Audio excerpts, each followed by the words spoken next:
Welcome to the Boneyard with Steve Robertson. As always, I am your good friend and host, Steve Robertson, the very tired Steve Robertson. Not much rest last night. A lot to do for National Signing Day. A lot of things we got to do, because you got to make sure the recruiters are right and everybody's listed, and a lot to get, a lot of prep work for today. And before we get too deep into the woods here, I want to thank our team over at genespage.com. Robbie Falk did a great job today kind of keeping the signing day thread going because I had to activate stories, and we pre-write a lot of that stuff just to have it ready for you guys. And everybody contributed. And, Rion, of course, went to J.J. Harrell signing day ceremony at North Panola. Mike, David, Justin, Rion all pre-wrote stories along with myself. And so there's a lot of work for the whole thing to kind of come together. And, listen, a lot of you know me as the most recognizable person when it comes to genespage.com, but I can promise you I would be nowhere without the staff around me. And we've got so many talented individuals, and appreciate all their contributions. And so I didn't want to get too deep into this show without telling you guys that, how much I respect and appreciate everybody that kind of helps the carnival come together. Yeah, for sure. But I don't know how long we go today. I'm going to talk about the recruiting class. If we go an hour, we go an hour. If we go 40 minutes, we go 40 minutes. I can promise you your good friend and host is tired. I can assure you of that. And I think a lot of it is just the emotional investment you make in stuff. I was speaking to a Mississippi State staffer earlier. I said, man, it's been crazy since the Sunday after the Texas A&M game. And there was a little lead up to that. But, we knew on Sunday that Zach Arnett was getting fired. From that moment until now has been absolutely nonstop for all of us that cover Mississippi State. And especially when you cover it as thoroughly as we do, it's a lot of time and effort, it's a lot of work. We're very competitive. But more importantly, that's our job. This is not your job. But for all of you, it's been one of those things, man. Like as I told the staffer, we haven't had normal when it comes to Mississippi State football in 14 months. It's been nuts. It's been one thing after another. And so my hope now is, now that we've passed this hurdle of National Signing Day for December, and there'll be a couple more things that a little shake loose today for Mississippi State, and I'll address those later in the show. But my hope is we can take a deep breath and let's enjoy Christmas with our families. And then we'll get back to work and we'll work on some of this portal stuff. And there's still a handful of spots left for portal guys. And then that'll be it for a bit. Of course, we'll have men's and women's basketball and SEC play. And the fact that both of those teams are so competitive, that should be very entertaining. But I think for the first time in a long time, we're going to have an opportunity as a fan base for us to kind of take a breath, because it has been a wild, wild ride for sure. And you begin to think about, too, as soon as Arnett is gone, we go right into coaching search mode, and then it's in staffing mode, and then the coaches got to hit the ground, and there's new names that pop up, and old names go away. It's just, it's hard to track it all, and it's hard for you guys to follow it all. And I think we do a good job, and you guys certainly pay a great emotional investment in every bit of that. But it has been as difficult a stretch as I can remember ever. Because, it's one thing, we always had recruiting, then they institute the early signing period, right? And then on top of that, you've got a coaching search. And now you've got the transfer portal and all this NIL craziness that goes on with it. December in college athletics is busier than it has ever been. Ever. Now, it's a cash cow for the networks, right? Because you guys want to know what's happening to your favorite team. But I believe now that we're through today, we can all just kind of take a collective exhale. Let's thank our friends at Bulldog Burger Company, longtime sponsors of this show. I love Bulldog Burger Company. You should too. And if you don't already, you'll have a raving love affair with them. When you go put your feet under their table, they're going to take care of you. And that's what you want, right? It's like, I'm so looking forward to just kind of going out and letting somebody wait on me, right? Well, you get taken care of at Bulldog Burger Company. The service is exemplary. In addition to that high-quality service, it's that great restaurant-quality hamburger. And maybe if you're not in the mood for a burger, maybe you don't want to eat that heavy, have that BLT salad. I like it grilled. You may like it fried. Or get those sweet heat chicken sandwiches, those sloppy Joe sliders. There's so many great things to choose from. The wings are kind of sneaky good too. You don't think about the wings when you go to Bulldog Burger Company, but perhaps you should. Get those spring rolls as your appetizer. They'll make you and everybody around you better looking. And get that chocolate shake to go, or perhaps that bread pudding. Because you know when you get home, you're going to be running around later thinking, you know what, I wish I had a palate cleanser. Don't want to just go grab a Twinkie or an Andes Mint or something. I want something a little more substantial. They can take care of that for you. 3 great locations to serve you. University Drive here in Star Vegas, Gloucester Street there in Tupelo, Lake Harbor Drive in the Roads and Flowwood area. Bulldog Burger Company, the place where people go to meet. MEAT. All right. I'm one of those kind of people that's like, hey, let's get our misery out at once, and there wasn't much. Okay, I just give me all my misery right out of the gate, right?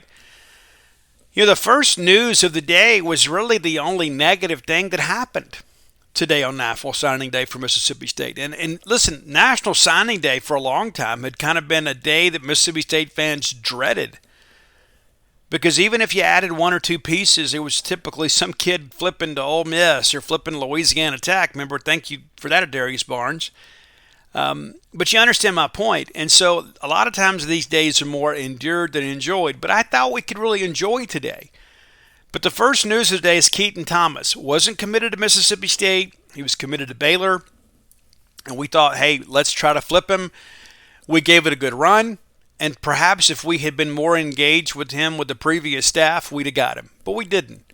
He sticks with Baylor. And I'll tell you this, I'm going to follow that guy's career. First team All-American. Led the NJCAA in tackles per game this year, like 11.9, a ridiculous number. And he's just parked up there in Booneville, Mississippi, man. Nobody even really talked about him. That kid can really play, but he's going to stick with Baylor. Shortly thereafter, Colin Fox signs with UCF. There was not a lot of traction with that deal, really from the get-go. He agreed to take a visit and spoke very favorably of Jeff Lebby. Didn't take the visit. Things kind of went crazy last week, and one of our publishers came over and said, hey, his mom never agreed to this, and all of that is a factor. The thing about it is we weren't expecting either one of those. I think Keaton Thomas was probably a little more probable than Colin Fox, but we weren't expecting either one of them. So it's not like you lost a commitment. So in that respect, it was good, right? Find out pretty early where these guys are going. We did pick up a couple commitments today, and but before we get into that, what I want to do is let me just kind of run it down in order as it all kind of happened. So the first announcement of the day was Ethan Miner. Now, I made a mistake. I'll be the first to admit it. There are some people in my life that'll tell you I'm not good at that sort of thing. I think I am. Last year, Mississippi State started announcing signees. And I really think a lot of that, too, had to do with Steve Smith taking over with compliance. That's not to be critical of anybody. But so here's what I want you to understand about these transfers. They are still recruitable athletes. However, they have signed an SEC financial agreement. So that eliminates the possibility of any other SEC school recruiting them. You say, yeah, but Steve, no, it's the rules, okay? It's all set up, but the SEC office just simply wouldn't allow it. But Ethan Miner and all of the transfers signed an SEC financial aid agreement today. So as a result, the university did announce them. In the past, we haven't announced them. It's my mistake. I misinformed you. That policy change happened last year. So I'm going to ask you to forgive me. I made a mistake. And, so I got clarity on it right away. But Ethan Miner was the first. The second is Cam Ball, of course, out there in Maryland. And interesting, Justin Ball, Cam Ball, all connected to Michael Van Buren. The things kind of come into focus when I say it that way. And maybe it should. Yeah. But Cam Ball, of course, transferring in as a tight end from Buffalo. The third announcement of the day was McKalen Pounders. He's going by Big Mac Pounders now, which is a great nickname, honestly. Big Mac Pounders. Maybe his middle name is Quarter. I don't know. But let me tell you this, guys. McKalen, when I interviewed him on Sunday, I was riding up here to Ohio, had a chance to speak to him, and I shared a little bit with you on the show of the day. Man, this kid recognizes the biggest mistake he's made in his life was not signing with Mississippi State in the first place. And now he gets a little chance at redemption. I know some of our fans are in their feelings, we shouldn't take him. Yes, we should. Number one, we need him on the offensive line. Number two, I think it's a good news story in the end. And I think this is a guy, too, when you bring your official visitors in, for the next recruiting cycle, you're going to have this guy that say, hey, you know what? I was recruited by State and Ole Miss, too. Let me tell you what happened. So it's a little bit of a bonus there as well. But McKalen is great, 6'5", 290 pounds. Played left tackle for them, could play tackle for us, probably a right tackle, but he says he can play up and down the line. That he and Cody Kennedy have talked about that. But yeah, that's a good get. The next one was Suleiman Paca. That's the defensive tackle from Purdue. No real drama with him, of course, connections with David Turner when DT was out recruiting at Texas San Antonio. So it was one of those situations where we needed depth. Paca needed an opportunity to play Power 5 football again. Could have easily stayed at Purdue, elected to say, you know what, I'm going to go bet on myself. And now here he is. Trey Wright, also known as Travion Wright, was your fifth announced signee of the day. Big run on transfers to open the day, right? Trey has not played much college football at all, and so he's here. Matt Barnes, recruitment to Memphis. So the relationship there is very strong. Trey is very excited to be here. Got visited last weekend. Now he signed, and now he'll go through the Christmas holidays with his family and then make the move to Mississippi State shortly after New Year's. Kedrick Bingley Jones, former four-star at a high school. We talked about him when he committed from the greater Charlotte, North Carolina area. It's where David Turner's stomping grounds are. He's from a little podunk town, maybe an hour away from Charlotte, so we got a lot of connections there. Again, another depth piece. And when I start thinking again about, if I need Calvin Dinkins, I need Trevion Williams to get healthy, and these two guys here, the four of them, get in there and kind of bang it out and figure out who's going to be the guy. And maybe the change of scenery will be good for Kedrick Bingley Jones, because this is a guy that had offers from just about everybody in the country, or certainly in the Southeast. The first high school signee, the first actual signee, as far as signing a national letter of intent, Michael Van Buren. I teased this on the message board. I didn't know this, just kind of suspected. It's because of the fact that, hey, number one, he's on the East Coast, so he's got an hour head start on everybody. But also, too, it's the quarterback.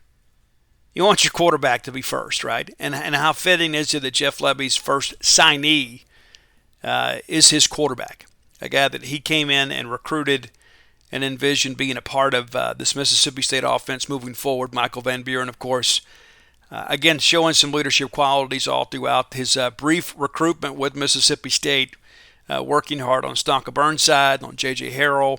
Not that J.J. needed any help. He became an ally with him. But if you watch Michael Van Buren's tape, it's only going to tell kind of half the story. The guy's a leader. Jimothy Lewis, and you remember this, guys. I remember when we were on campus for camp this summer, and we look up and kind of look at each other and said, hey, is that who I think it is? Oh, yeah, it's Jimothy Lewis. The next thing you know, a few days later, he's committing to Mississippi State. Now, as soon as he committed, everybody involved, because a lot of Ole Miss people thought that he was going to sign with them. And they said, oh, he'll flip. Guys, we had no drama with Jimothy Lewis. Zero. And that's the thing when these things begin to happen. When guys commit, people are like, oh, yeah, well, they won't give up on him. I don't know what Ole Miss did with Jimothy Lewis. I don't know if they continued to pursue him or not. No clue. At least that down the stretch. I know in the summer and fall months they were still in contact with him. But we didn't even have to sweat it out, guys. And I thought we would. When he first committed, I said, everybody will be after this guy. But in the end, he wanted to come home. All right, a new name, a guy that announced yesterday, Cyrus Reyes. And we'll talk about him just a little bit here on the show. Let me pull him up for you. Your good friend and host sounds a little hoarse. It's true. It's true. I don't have that smooth timbre in my voice. But he's out of Taylor High School in Katy, Texas, 6'1", 190-pound safety. Decommitted yesterday morning from Memphis and then announced from Mississippi State. He had 9 offers. Mississippi State, obviously the biggest one. This is another Matt Barnes take. Matt, of course, was the defensive coordinator at Memphis. He recruited Reyes to Memphis and now recruits him to Mississippi State. Also had offers from Arkansas State, Delaware, Eastern Illinois, Illinois State, Lafayette, Montana State, and Northern Iowa. So not a very impressive offer sheet, especially playing in the state of Texas. But you turn the film on and you can see there's some things to like about him. And not to mention that we've got so much attrition in the secondary. We got to bring in some guys from the portal to make us a better team next year, and we got to bring in some young guys to develop and make us a better team in the future. So Cyrus, welcome. The next young man was Terrence Hibbler, another guy, right? From the very beginning when he committed, everybody's like, oh, State's going to fight to keep him. Freddie Roach at Alabama and all the fine folks at Texas, they continued to recruit him. There was a time that he nearly decommitted shortly around the same time Stonka Burnside did. That was a legitimate thing. I don't want anybody to think, oh, well, somebody's just started. No, that was very much a real thing. It made the message boards and people wasn't sure what to believe, but it got extinguished pretty quickly. And so I share that with you just because of the fact State didn't get this young man by default. He's an All-American, a true 3-tech. Going to be a big-time player provided he works hard. But went and saw him play against Indianola Gentry. Very impressed with him. And again, he's a guy that can take over a ball game. Running back Johnny Daniels, ranked the highest rated running back in the junior college ranks. Did you know that? Number 1. Yeah, number 1 running back in junior college, Johnny Daniels, headed to Mississippi State. He said, but Steve, if he's number 1 running back, why is he only 87? Well, a lot of it's got to do with size. But we don't need him to come in and be the bell cow. We just need him to come in here and compete really hard for playing time. But I like the get. I think he brings some physicality that's very interesting. Ashawn Shepard, defensive end from East Mississippi Community College. It's interesting some of our fans thought, oh, well, we'll probably drop this guy. There was never, ever any indication that was ever in our line of thinking. Everybody that I've talked to about Ashawn Shepard says, you know what, this kid's going to play. He's going to play significantly. Yeah, so we'll see. I mean, you look at the box score, and he doesn't exactly fill it up, but you look at the tape, and you can see how active he is. But, he's a piece. Is he a guy that you're going to formulate an offensive scheme around? You're going to float a tight end to his side? Probably not. But he's a guy. Brandon Jennings. You talk about guys that hit with bad intentions. Brandon Jennings is one of those kinds of people. Brandon Jennings will absolutely plow you in the ground. He played on kind of a mediocre team this year at Hines. There wasn't a lot around him. And you look at our needs at linebacker, well, this is your future Mike linebacker.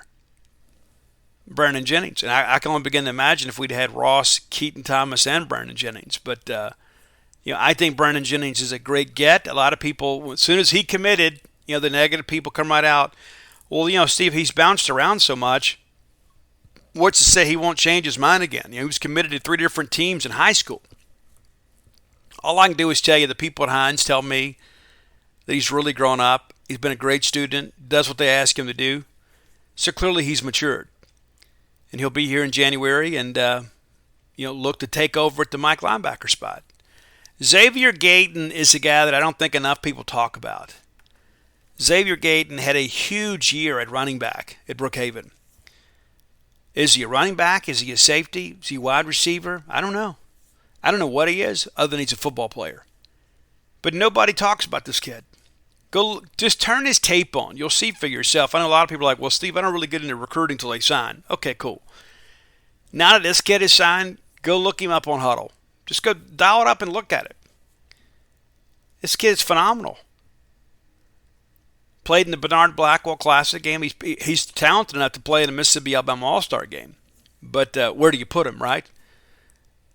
Consider the quality of that secondary. I don't know if I wouldn't put him back there at safety and just let him go chase the football. But I love this scat. I think he's going to be a fan favorite. Mario Craver, another young man that Chad Bumpus, who had a huge day today.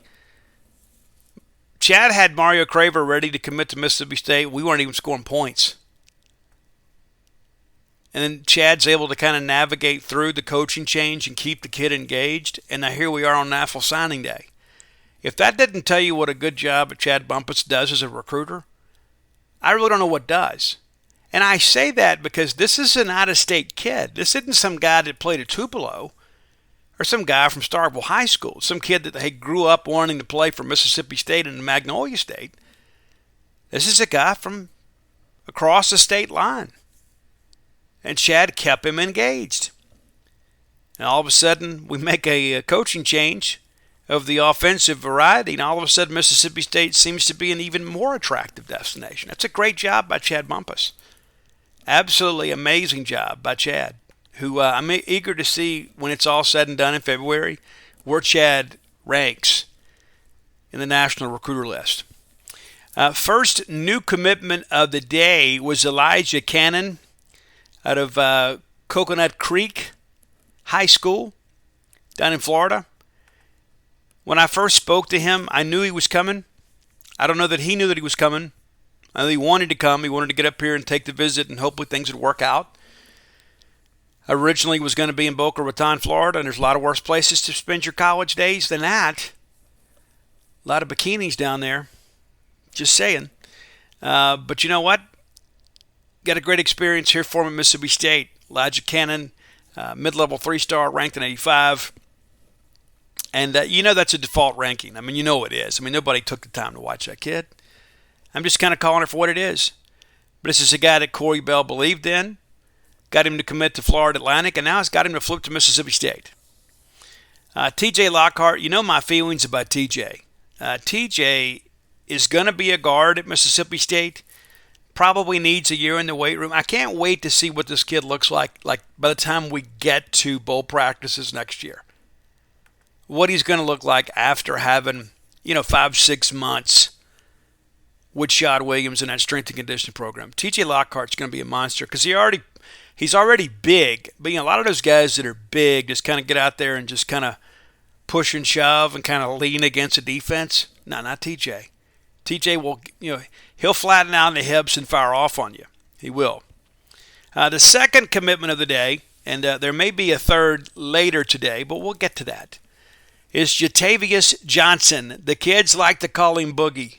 Not Bookie, Boogie. Jatavius Johnson out of Hooks High School. You familiar with that place? Yeah, you should be. You should be. Rich tradition there at Hooks. Now, Jatavius Johnson is a guy that visited last weekend and just couldn't get a number. It was like we had all these visitors. There were 2 kids I couldn't get numbers on. This is one of the 2. And worked it from the backside and tried to get some information.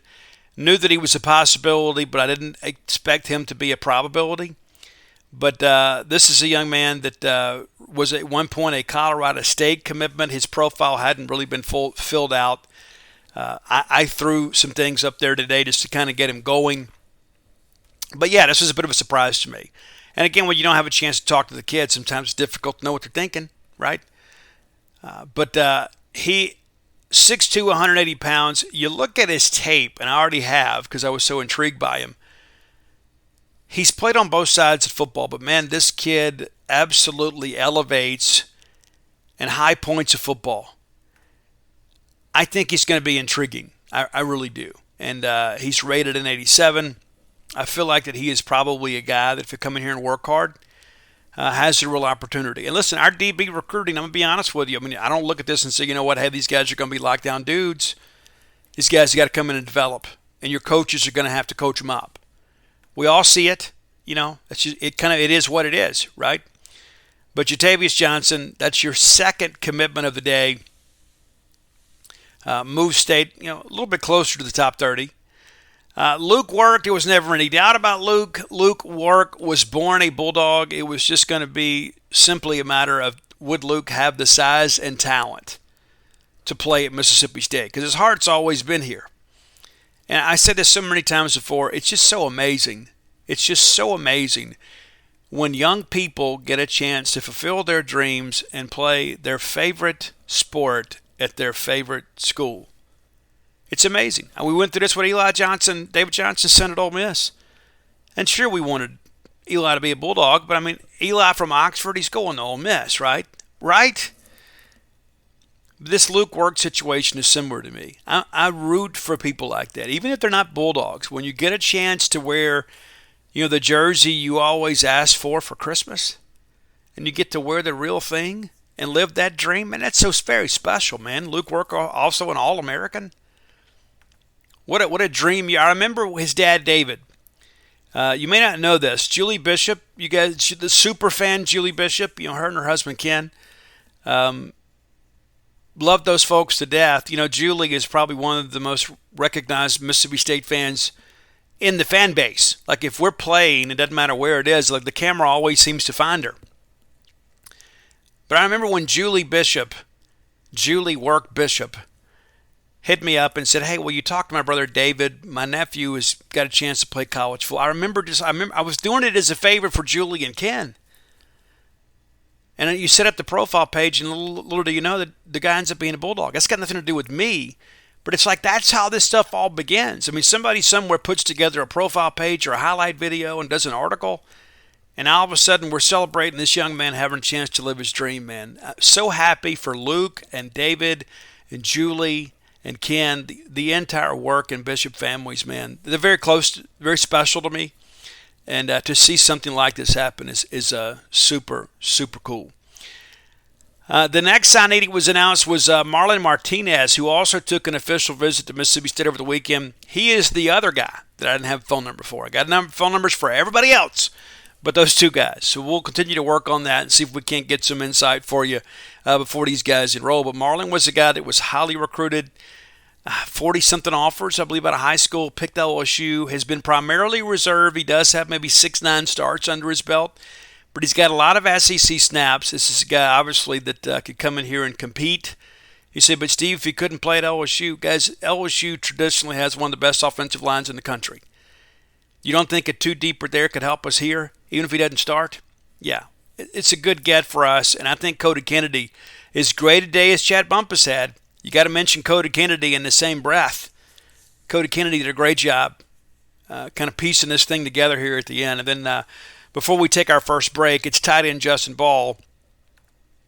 He and Cam coming together, the Michael Van Buren boys.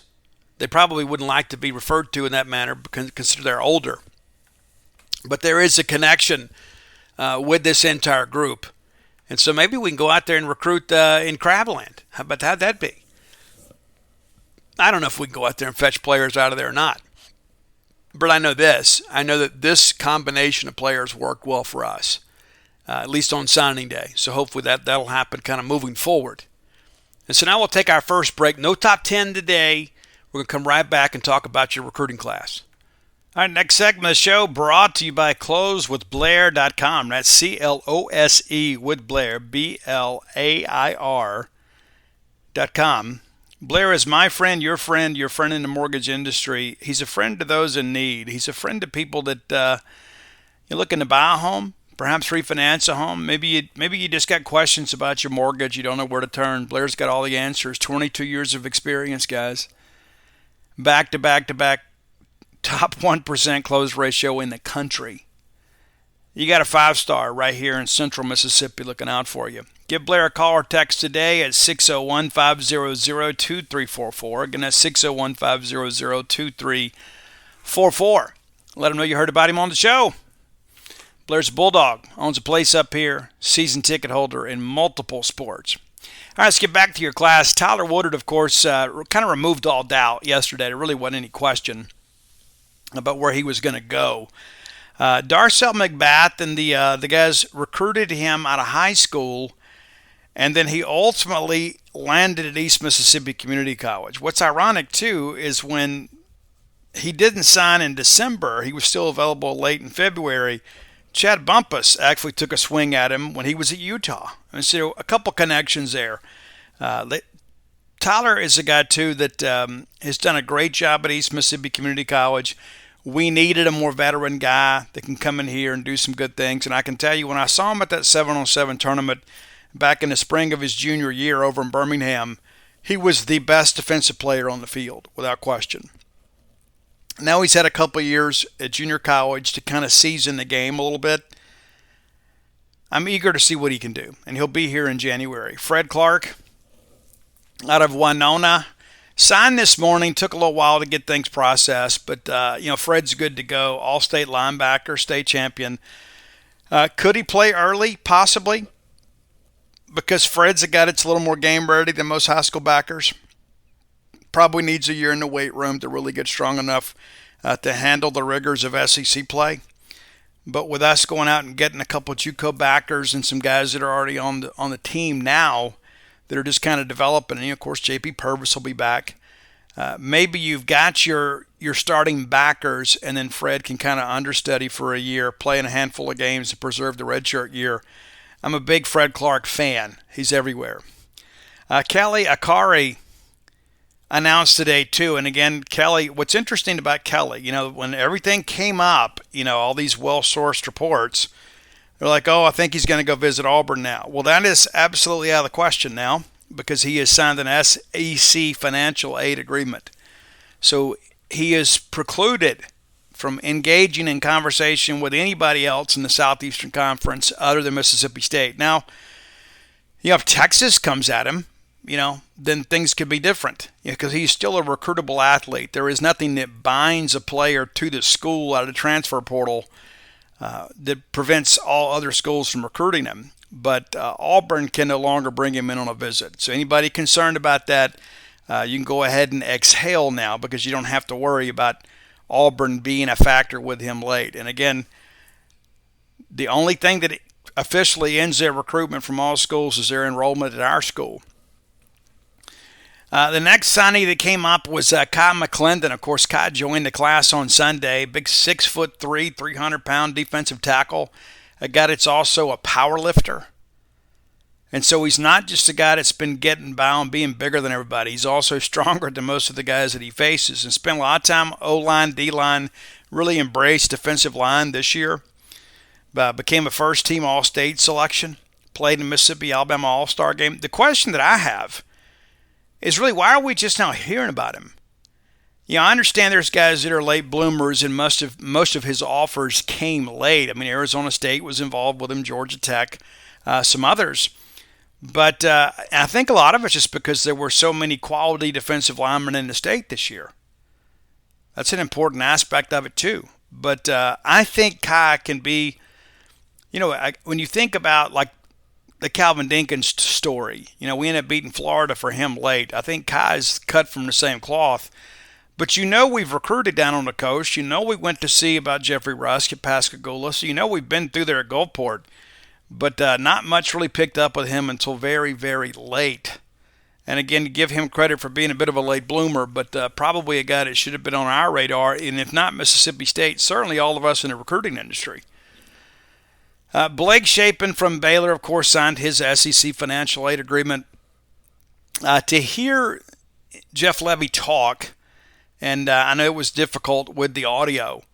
I don't know how that happens. We do press conferences in that room all the time. I don't know why the audio was so bad today. It's generally very, very good because we're one of the only schools in a press conference that actually passed a microphone around so you guys can hear the questions as well. But for some reason it didn't work out today. But, Lebby spoke very, very complimentary of Blake Shapen and said, hey, this is the kind of guy that can help us. This is the kind of guy that fits what we want to do. And if you look at Blake's film, at Baylor, he has a pass-first quarterback, but he also is athletic enough when it's time to run it, he can. He's not a statue back there. He shows good pocket presence and mobility. And I think that's what you'd expect from Jeff Lebby, right? I mean, Jeff is going to be a guy that's always going to have the marketable quarterback. I don't think you're ever going to be in a situation where Jeff Lebby is going and just getting the developmental scratch and dent guy. I just don't think that's ever going to happen. And if you look at what he's done historically with quarterbacks, all the way back to Central Florida, this is a guy that traditionally has guys that, number one, have big arms that can stretch the field, but they're also athletic enough they can make you pay when things break down. I think that's what Blake Shapen is. Will we continue to shop in the portal? Yes. But we're not going to take a guy just to take a guy. If a difference maker came along that promotes competition, well, yeah. I mean, you have to, right? You have to go take that guy. But I don't think it's a situation where we're just kind of breaking our neck saying we have to take another quarterback. We'll take a great one if we can get one. But if we don't find one that's on par with Blake Shapen or better, your two quarterbacks in this class are likely going to be Blake Shapen and Michael Van Buren. Marcus Ross, I told you guys on the Monday show what a fan I am of his because of the background, right? I mean, he played at Bassfield, Jeff Davis County, played at East Mississippi, played for Lance Mancuso, played for Buddy Stevens. This is a guy that understands you got to go get the football. Led East Mississippi Community College in tackles this year. It's a team that played for an AFL championship. Kind of reminds me again of Dominique Douglas. I said that on Monday's show, but this is a guy that will strike you.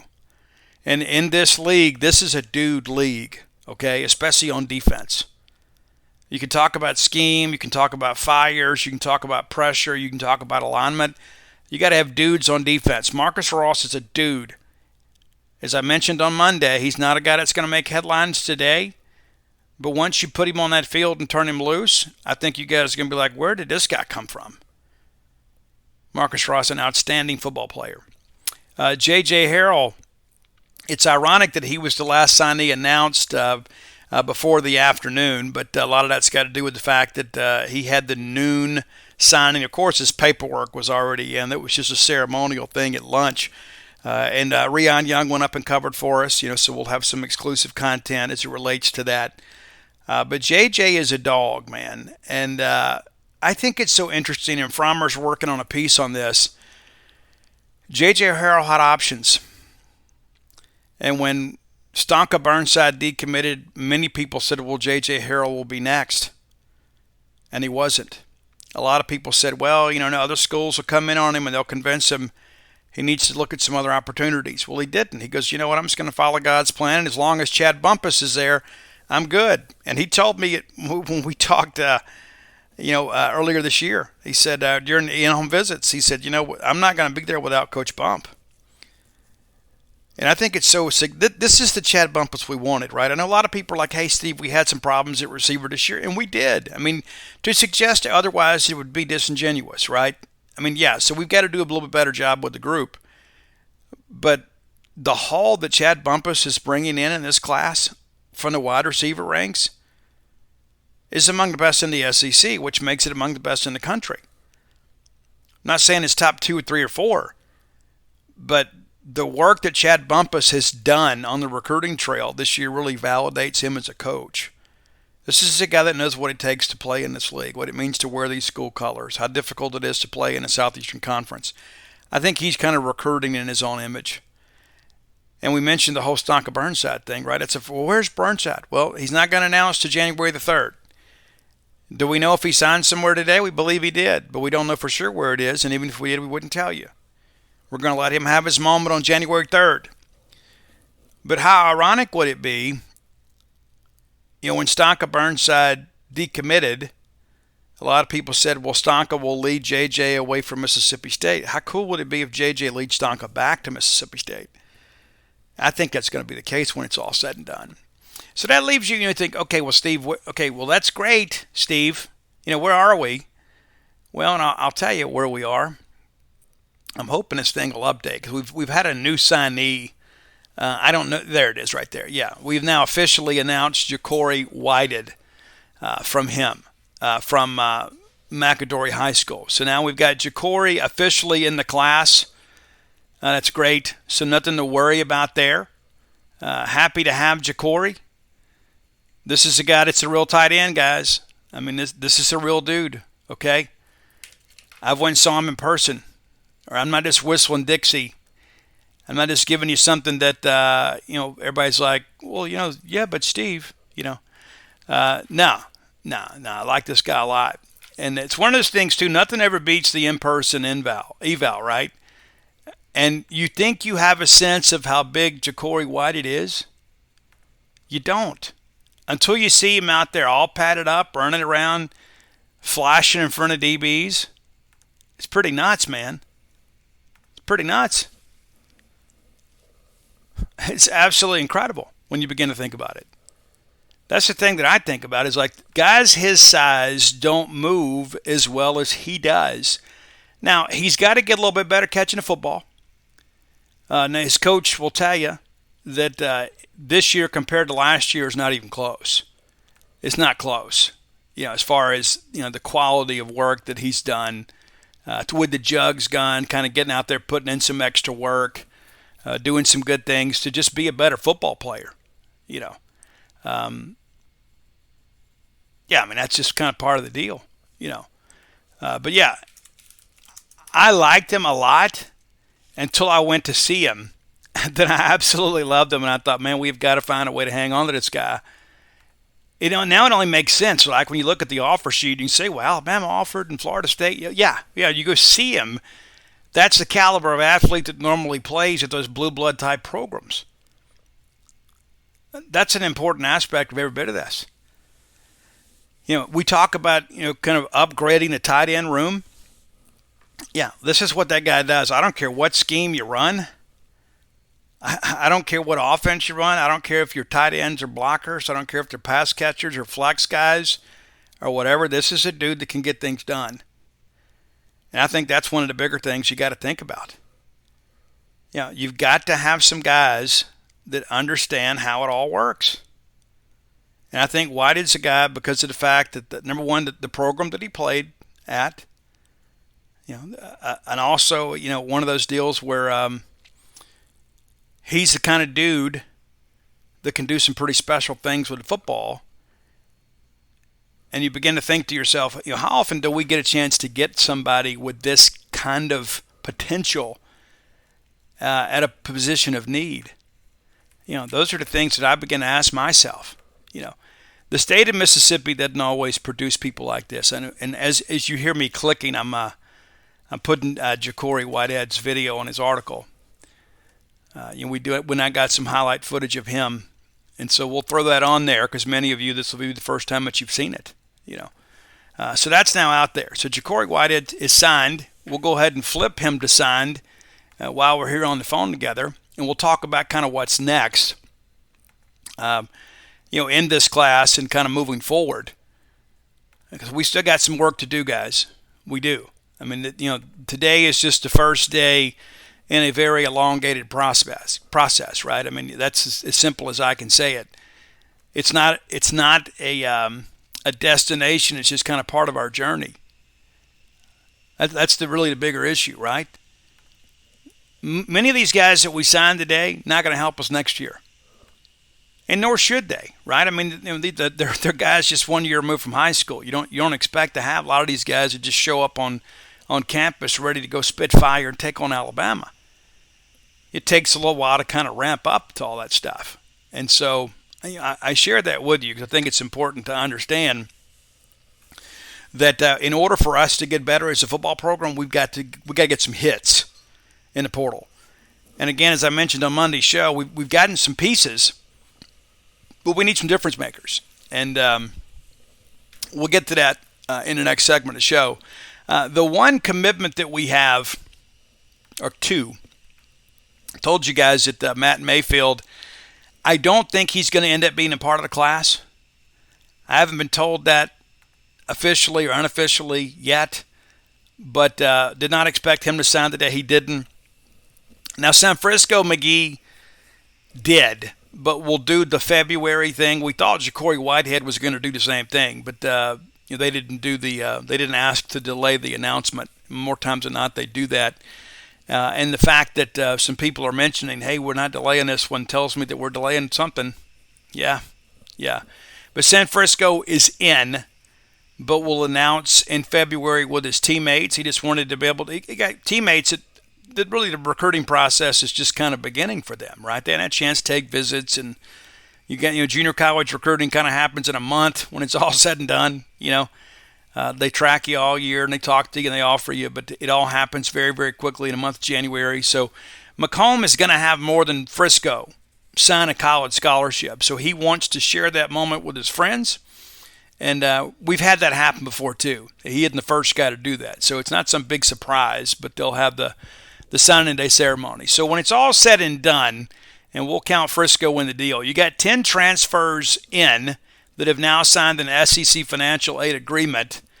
And then you've got 20 signees from the high school and the junior college ranks. So 30 new Bulldogs today. And we still got work to do. Still got work to do.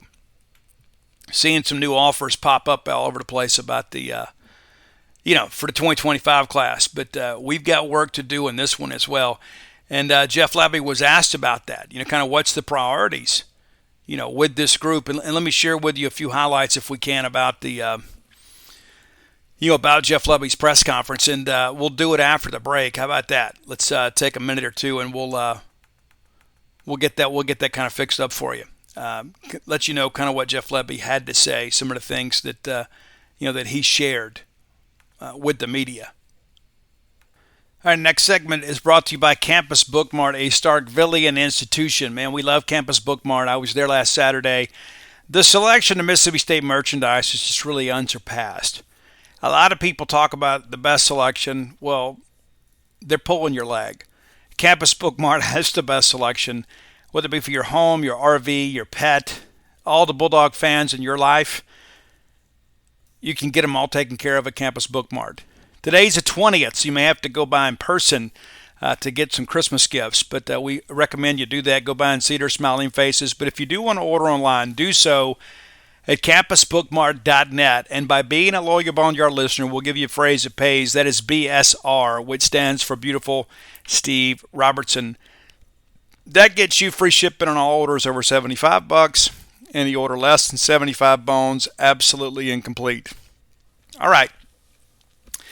Let's look at this Jeff Lebby Q&A. It is a free feature. Matter of fact, all of our content today is free for National Signing Day. And we've had signing stories on every kid that signed, right?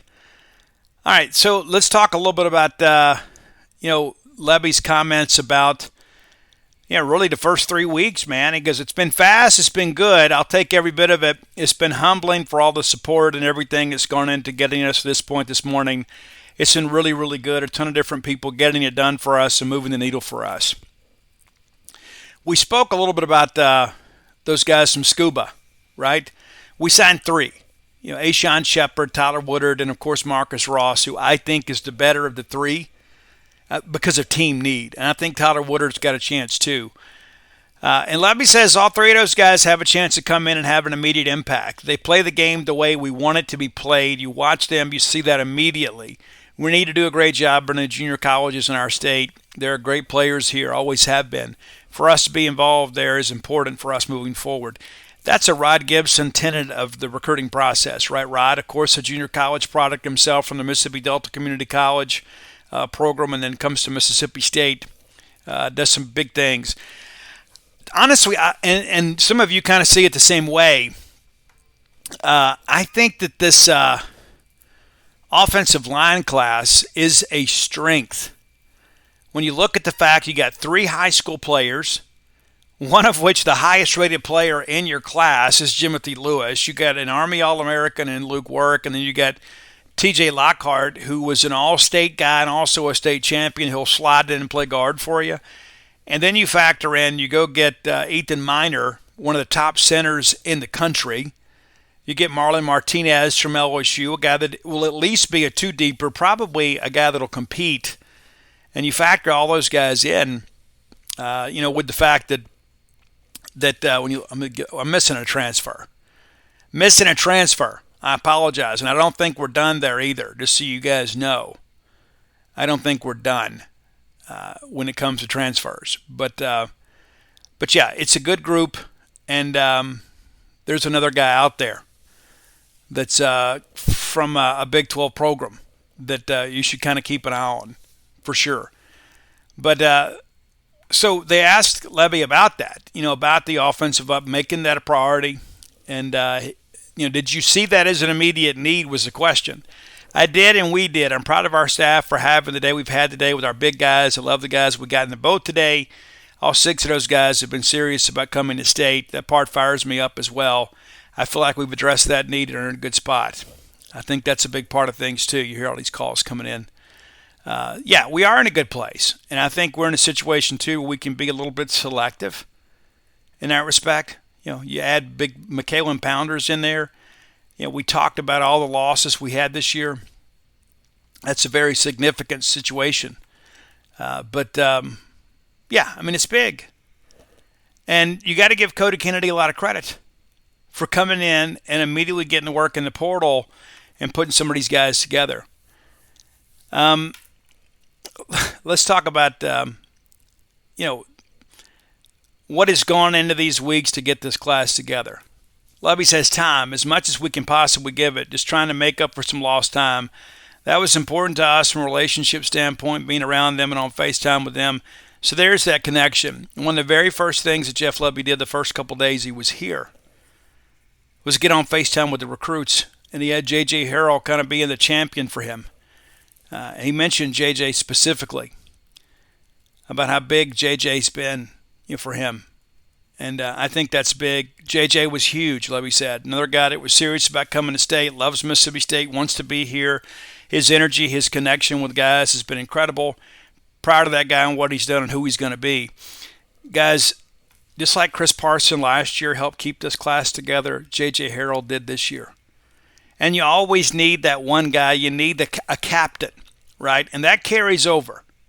It carries over when they get on the campus. And J.J. was a guy, too, when he committed to North Panola. People said, he's going to go to Ole Miss, And he's been committed to us so long, people forget the fact that one time he was committed to Tennessee. He also gave a little bit of a shout-out to Bulldog Initiative and how big NIL is. It's a big part of college football right now, Lebby said. For our guys to put some money in their pocket is important while still making sure you're getting guys who are in it for the right things. You can find both. We put a football team together that will be taken care of by NIL and being about the right things. You still go back to betting on people. That's absolutely the truth. There are a lot of people out there, I can tell you, from talking to some of my friends in the industry. A lot of discussion out there about there are some kids that won't even take a visit without getting some NIL money. They won't even consider your school. They won't even think about taking a visit to your program unless you pay them to come. Now, that's not a novel concept. There used to be dirty money, but now the kids say, you know what, hey, I saw you guys went out and raised all this money. You want me to take a visit? I'm going to need $5,000 just to take the trip. That's happening in our conference. And the first thing people say, well, Steve, it's got to be about Ole Miss. I don't know if it is or not, or it isn't. I'm just telling you from talking to multiple coaches and multiple programs around this conference. It's one of the things that we're combating is that there's so many schools out there that are being held hostage. It's like, hey, we need this kid. Oh, it's going to cost us $5,000 to get him to visit. It's crazy. I mentioned the needs remaining in this class. We need to continue to address corner safety and getting an edge guy. Yeah, so defensively, that's on the portal side, right? Everybody understands that, and many of your criticisms have been well placed. You say, you know what, our offensive recruiting is just light years ahead of our defensive recruiting, and that's true. We've got to find some difference makers on defense in the portal. And the good thing is there's going to be some more guys go in the portal, and I suspect after Alabama finishes up their run in the playoffs, that Coleman Hutzler will probably be on some of those guys that go in the portal. And we're going to need them. But we're going to need some guys who can come in here and make plays. We don't just need guys to come out here and look good in a uniform. Lebby went on to say those are the three things defensively that need to be a high priority for us. Absolutely. We got to have somebody that can harass the quarterback, and we've got to have some guys that can defend on the back end. We didn't have that this year, and you saw what we got as a result. When you can't rush the passer, it's difficult to cover up for a leaky secondary. Looking at some staffing things, Hutzler. Why was Hutzler the right fit at DC? Well, Coleman's the guy I'd work with, but he's been a co-coordinator coaching the outside backers. coaching at all these different stops. He's been a part of some outstanding defenses. He's been a part of coaching some NFL players that are having great careers. He knows what it looks like, and that was important to me as we got Coach Barnes from Memphis, a guy who's put it together and done it. It'll be critical in that room, a guy who was at Ohio State and had great success there. And so there's his selling point on his defensive staff. Spoke about the offensive side of the football. Basically, everybody over there, is people he has connections with. And he goes, it's huge. Familiarity from a scheme standpoint will get us off the ground in a hurry. And that's from a support standpoint, too. These guys know the expectation. They know the shortcuts to be able to get things installed. That's going to give us a running start, right? Because the last thing the coach needs to do is coach the coaches. You need your coaches to coach your players. And so in that respect, especially with Lebby being an offensive-minded coach, it makes perfect sense for him to go out and get people that are familiar with his scheme and familiar with his way of doing things. That's an absolutely immeasurable benefit to this. But when you look on the defensive side of the football, you look at some of these hires and you say, you know what, Steve, I don't know. How do these guys going to mesh together? I don't know either. And then you look at the fact, too, that that's not our strongest side of the roster. So we've got to address that. As Jackie used to say, well, you got to have players. It's amazing how players can cover up from, for coaching that may be a little bit mediocre. I think that's an aspect of it that sometimes people forget. I mean, when you've got great recruiters, you don't have to be a great coach. There are a lot of people out there that are great coaches and just kind of mediocre recruiters. And, I kind of throw Dan Mullen in that in some respects. I don't think Dan was a great recruiter. I think Dan was a great evaluator and a great developer of talent. And that is part of recruiting, right? Is you go find the guys that fit your culture and fit your scheme, and you coach them up. And Dan was a master at that. But there's some other guys out there. You look at Ed Orgeron. Do you think Ed Orgeron is a great football coach? I'd say no. But Ed Orgeron is a tremendous recruiter. He takes full advantage of that great receiver class in Louisiana and goes out and gets Joe Burrow. Joe Burrow just kind of riding up there at Ohio State doing nothing. And they go get the guy that has one of the greatest seasons in the history of college football. And so I think what you really want is to have a little bit of both. You want to be a good recruiter and a good coach. Some of your great recruiters aren't the best of coaches, and some of your better coaches aren't the best of recruiters. And so we'd like to have the best of both worlds. There are some coaches out there, obviously like Nick Saban. There's a reason he's the GOAT, right? He's proven that he could win, and winners gravitate to other winners. So that all makes perfect sense to me. When you begin to kind of break this thing down and you begin to think about, okay, where does Jeff Lebby fit? Well, I think the snapshot we have right now is very positive. I think we've done a good job. Now, we got to finish the job, right? We can't just take a break now and say, okay, let's go enjoy Christmas. We got to now go evaluate the fact that, number one, I think that the transfer portal pool right now, for the most part, is drained. I think now you're waiting for the next wave. And one of the things that I discussed on Bo Bound's show, when you go blow your wad early in this portal process and all of a sudden a better player comes along later, and then you can't get into sweepstakes because you don't have enough money, that's a risk you run. And, of course, if you're betting on the back end of the portal, you may be in a situation where the players on the back end aren't any better than the guys you passed on the front end. And because of the fact that everybody needs them, it may drive the price up. And it's just so wild that we're having that conversation these days.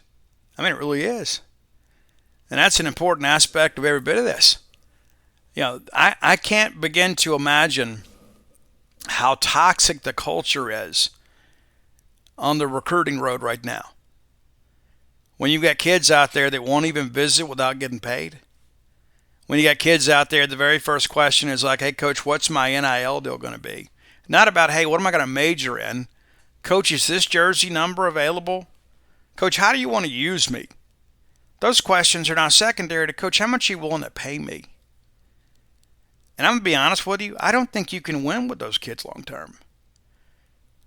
When you're a sucker for the quick reward, what happens when you get a little adversity? Well, I'm just going to go back in the portal. And I'll go cash in and get some more money. because I don't like this coach holding me accountable. That's a part of it. I don't know how you coach kids these days. And at least now you don't have the 365-day-a-year transfer portal option. So you can at least coach kids a little bit. Before, if you coach kids a little bit too hard, they get their feelings hurt. Just go jump in the portal and say, I'll show him. I was a high school baseball coach before I had all his hair. And I loved those kids, but I pushed those kids. I did my best to help socialize them into becoming men. And sometimes you got to hurt some feelings. That's part of coaching. It's part of life. But I didn't have a situation where a guy could just go leave and go play for my rival. They couldn't just pack up and go. At least we had districts, and you had to go through all this meetings and things like that. Nowadays, you look at the DeCambrion Richardson thing, right? DeCam tells us that I'll never leave this place unless it's to go pro, and now he's going to play for Ole Miss. He'll play against us in the Egg Bowl next year, provided he's healthy. It's a very, very interesting position that we're in right now. And so I don't know that the quality of the game is enhanced by NIL or the immediate, transfer rule. I was in favor of the immediate transfer rule, provided that everybody agreed. And what I mean by that is, we had some basketball players under Ben Howland that we never should have signed. Okay, we all know it. And we had some kids come in here, they don't sign themselves. And why would you ever turn down a chance to play in the SEC? And so they came in here, and we got them in pretty quick and figured out, hey, this wasn't a good fit. And so they decided to leave, and they went to smaller schools. And then it's like, hey, we're going to request a waiver that this kid be eligible. And then Ben Howland and Mississippi State are like, absolutely. Yeah, we don't want to hold those kids hostage. They came in here, we took a chance, they worked hard for us, it just didn't work out. Boom, that's done. If everybody agrees, we're finished. And now they're talking about we want to get out of the waiver business. My whole thing about that is the problem that I have with the NCAA right now is there doesn't appear to be any leadership. And we talked about how bad it was under Mark Emmert. I don't know that it's improved. I don't. Because I think some people are so scared of litigation. So at least make them sue you. At least fight for your organization. You're like, but Steve, there's all this money involved. Well, there's money involved anyway. If I was leading the NCAA, I would say, okay, here are the rules. It's a volunteer organization. This is what we're going to do. And I'm going to pitch my ideas to the presidents, the university presidents, and they're going to vote. Because at the end of the day, the schools are the NCAA. Everybody acts like the NCAA is the federal government. There are no rules that get passed without a vote of the university presidents, by and large. There are a few bylaws that get put into place. But you understand my point. The voting membership gets to ensure that these rules are put in place or not. It's just like we went through all this with the volunteer assistant coach in baseball, right? Monmouth has the same vote that we do. It's crazy when you look at it. But when you play it all the way through, I think the NCAA's got to say, okay, look, here are the rules. If you don't want to play, you don't have to play. You want to go play NAIA ball, that's cool too. You want to go overseas and play basketball, that's fine too. But if you want to play in the NCAA, here's the price of poker. Now, if you want to sue me, then that's fine. We'll tie this thing up in the courts and your eligibility will be exhausted. You won't be able to play anyway. You're going to say, but you're denying him the right to play. You don't have a right to play. It's a privilege to play. And what we have now is a handful of people that have created a situation that negatively impacts all of us, not just players, but all of us. Can you begin to imagine if they approved the unlimited transfer rule that some people want to pass, where you could just transfer every single year? Can you begin to imagine how quickly that will drain your NIL? And you think about this, and we've touched this on the show before. When you have a situation where people are working through this and they see that you're out here doing your $1 million match and you're doing updates to try to motivate your donorship to say, hey, let's get involved in all this. And all of a sudden it's like, hey, we did it, man. We raised $3 more million than we had.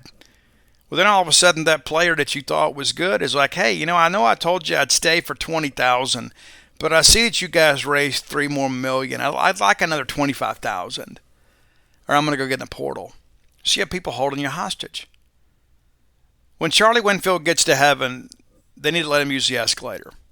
He shouldn't have to walk the steps, because what he's having to deal with, and I imagine nobody is happier about signing day coming and going than him.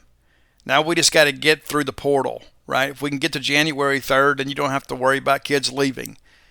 And then about 10 days later, you get through this whole situation where you got guys enrolled. And there's not as many of them, because right now, it's like herding cats. But you get in a situation where you've got a workable number. And then as soon as he gets that thing done, all of a sudden we got to start dealing with basketball. And we got to start dealing with baseball. And I don't know that it's fair. I don't think there should be third parties that have to be involved in all this. I think what needs to happen, or needs to be some type of collective bargaining agreement, and say, okay, listen, this is what you're going to get paid.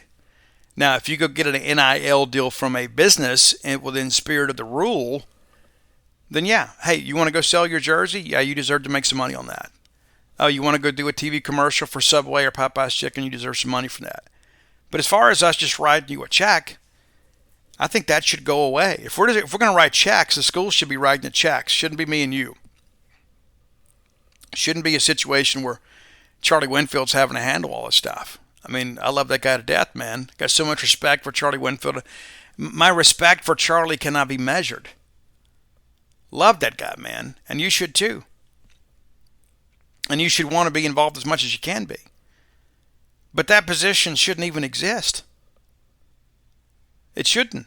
But this is where we are, and this is what bad leadership has brought us.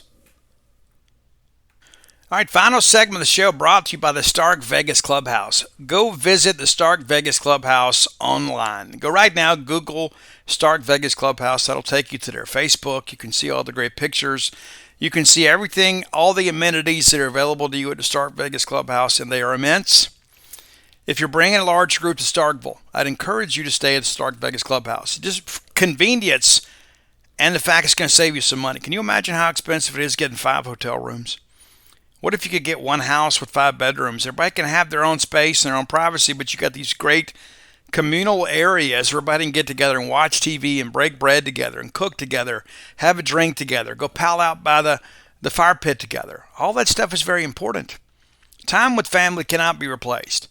So rather than tracking somebody down the hallways of a hotel room, why not have everybody under one roof? Whether it be a family event or a work event. Maybe you're bringing a group to the Golden Triangle, and you're going to be here for a few days, and it's nice to have everybody have a workspace together, but then you can retreat to your own room when it's time. It's a great thing. Go to Stark Vegas Clubhouse and book through the Evolve website. You'll get that option when you Google Stark Vegas Clubhouse. And if you use the Evolve website, we can save you 10%. Use promo code BSR10. Get 10% off your stay at the Stark Vegas Clubhouse. Just 5 minutes from the Mississippi State campus. You can go buy some groceries and cook dinner and then be at the ball game in no time. How amazing is that? It's so convenient. And we're going to use it ourselves. So next time all the kids are coming down, instead of everybody staying at our house, we're going to go rent that place. We're going to go rent that place. We're going to have a great time. You and your family will too. That's the Stark Vegas Clubhouse. Again, just 5 minutes from campus. All right, so kind of looking around now. So let's take an inventory of kind of where we are within the conference. Let's take an idea of kind of how things look right now. I told you guys if we could end up making the top 30 when this thing goes final in February, that we've done really, really well. Our composite rank right now is 35. Our transfer rank is 11. So when you combine the two, our overall rank in recruiting is 32. So we're right there. Now, we may have another commitment tonight. It might bump us up a spot. And then we're waiting on Stonka Burnside to announce on January 3rd. That could bump us up a spot or two. And then we're waiting on Daniel Hill to announce January 6th. Well, if we add those 3 offensive players, we have a really good chance to be inside the top 30. And then we'll see what happens with the transfer stuff. And you may add a player or two late in February. I don't know. it's not completely unreasonable to think that we could get to the top 25. We're going to need some things to go right, but we certainly have an opportunity. Here to right the ship. And I think many of us, including myself, said, you know what, this class is going to be a wash. And in the end, we didn't really lose anybody. I mean, there's some kids that lost to us, but we didn't have everybody say, you know what, I don't like the direction things at Mississippi State, I'm going to decommit. And we let some kids call it that. But again, overall rank right there at 32. Got a real chance. I mean, if we finish in the 20s, I'm going to be thrilled. We finish in the top 25, I'll be overjoyed. But let's take a look right now, and again, there's still some decisions to be had. As it stands right now, Georgia has the number 1 class in the country. Alabama's right there at number 2. Georgia also has 3 more commitments than them. That's always interesting. And Ohio State's there at 3rd, Oregon's at 4, Texas at 5, Florida State at 6, Miami's at 7, Auburn is at 8, Oklahoma is at 9, Notre Dame is 10, LSU 11, Clemson 12, Tennessee 13, Penn State 14, Florida 15, and that class has been absolutely beaten to death here in the last week. Michigan is 16, USC is 17, Nebraska is 18, A&M 19, South Carolina is 20, and then there's Ole Miss at 21. Many of you are probably surprised to hear that's where they are, 21. You didn't expect that. Wisconsin 22, Texas Tech 23, Missouri's at 24, Kentucky rounds out the top 25. And a few teams just there in front of us in the overall rank, again, we're 35 with the composite, but when you begin to break this thing down here, North Carolina, NC State, Arkansas, Purdue, Stanford, TCU. Wonder if we could take one from Stanford. Wonder what that would do. Yeah. TCU, UCF, Iowa, Washington. So there's some Power 5 teams between us and the top 25 on that side. But when you look at the because Ole Miss got a great transfer class, and anybody that suggests otherwise is just not being honest. But when you look at this whole thing here, not just the recruit thing, but the overall thing, and that's really what matters, right? You have to factor in transfers, even though it's still an inexact science. But when you let me make sure I toggled that correctly. All right, overall for 2024, right? Yeah, there we go. Ole Miss is 18 overall. Mississippi State, 32. Yeah, so we're a little bit behind them. But it's not like they're just setting the woods on fire. Did they get some good transfers? Absolutely. But I think many people thought they were number 1 in the country and everything, and they're not. Let's look at the SEC rankings here. And this is an interesting aspect of things too, right? Because this is the neighborhood in which we live. Vanderbilt is 16. Your Bulldogs are 15. And so we're only ahead of them. We have a fighting chance to catch Arkansas if some things go right for us. They're 14. There's Kentucky at 13, Missouri at 12, Ole Miss at 11. Ole Miss has 31 commitments. Did you know that? A&M is at 10, South Carolina at 9, Florida at 8, LSU at 7, Tennessee at 6, Oklahoma 5, Auburn 4, Texas 3, Alabama 2, Georgia 1. So despite all of this, saber-rattling, we've heard Ole Miss is 11th in the conference, and we're 15th. So we both have some work to do.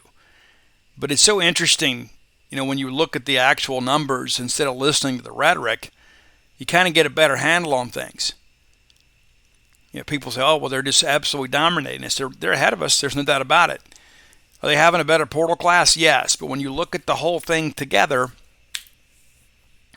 it kind of comes into focus a little bit better. Listen, if you hadn't done so, go to whenthebottomfalls.com, and you can order all my books there, all my sports titles, and the newest from When the Bottom Falls. And thank you so much. Found out when I got up here to Columbus, Ohio on, I guess I looked Monday. And When the Bottom Falls, number 7 on the Mississippi bestsellers list, and that's in limited release. And we're still in somewhat limited release now because the book took off and we just couldn't afford to exhaust all the inventory around the state. But there'll be another printing. We'll get some things done for you. But I wanted to share that with you because it means so much to me. I've written 6 books now, and they've all ended up on the Mississippi bestsellers list. And if you don't know how that thing works, it's not anything that we report. It's the sales reported from Mississippi's independent bookstores. We don't have a say in any of that. That's so funny. I read that out to people. It's like, oh, well, all those online sales, he can say whatever he wants to. Hey, number one, I don't have any control over that. But number two, those don't count. They make me more money. But I like being on that list, man. And the new book that I'll begin writing here in a few weeks, pretty special to me. I want to share with you a message, too, that I got from Duty Noble's niece. Really meant a lot to me. Really meant a lot to me to get this. I had a chance to interview Mitzi and her sister Frances up in Batesville. And I gifted them both the book because I wanted them to kind of know what I'm about, right? I wanted them to know my writing style a little bit. I mean, that's the least you can do when you're writing about something so personal, right? If I was writing about a member of your family, you'd probably want a sample of my work. I didn't even make them ask for it. But Mitzi messaged me this. These are the kinds of things, like they're free. It didn't cost her anything to send this, but it means the world to me. Steve, I just finished your book, and that's When the Bottom Falls. It was so moving, especially the last chapter. I'm planning to reread that chapter every time I begin to sink in my spirit. Your faith is so strong. You are proof of the power of prayer. I hope I get to meet Dana one day. I'm so glad you were the one who was writing about Uncle Duty. I know you will give him the honor and respect he deserves. I can hardly wait to read it. Thank you so much for gifting me your book. I treasure it. I didn't share that to talk about me. I shared that to talk about our family, our Mississippi State family. And I'm honored and privileged to have the opportunity to write about Duty Noble. I've learned so much already. I got more research to do, and now that signing day is behind us, I'll have a little more time to commit to that. That's an important aspect of everything for me. It's time, right? I mean, I'm going to die with unfinished projects, right? I mean, let's just kind of call it for what it is. You never reach a point and say, okay, I'm done. I mean, if you're a creative person, you're always thinking about the next wave. You're always thinking about this. I mean, how many times do you find out that your favorite musician died or somebody you loved, and there's all this unfinished work, and you hope it one day to be able to hear it? I don't know when that day is going to come, but I'm going to work as hard as I can between now and then to leave a legacy of some sorts and to write about things that I think are important to all of us. And I think this Duty Noble book is one of those things. And I don't know what's next. I have people that say, hey, when you finish that, you should do this. I just kind of reached a point in my career, man. I don't write things to write things. I write things that excite me. And I think writing about Duty Noble is something that excites me. And then I was already pumped up about it. And the more pumped up you guys have been about it, the more excited it's made me. And so I just wanted to share that with you. But yeah, please go buy the book, whenthebottomfalls.com, whether you're buying it from an independent bookstore or not, or you're ordering it from the website, again, whenthebottomfalls.com, and all my sports titles are there. You can get Stark Villains gear at starkvillains.com, and of course that's trademarked. It is. And certainly come be a part of our merry band of misfits over at genespage.com. And listen, my hope is things will calm down a little bit. Not that the activity will slow down, but my hope is that people will begin to maybe take a breath. We talked about that at the beginning of the show. Man, let's give each other a little bit of a break. I mean, honestly, sometimes I get aggravated on the message boards too. I don't always verbalize that. Dana can tell you. There's some things that you guys would be surprised to hear me say sometimes. But it's a business for us. But I don't run it like it's my personal Facebook.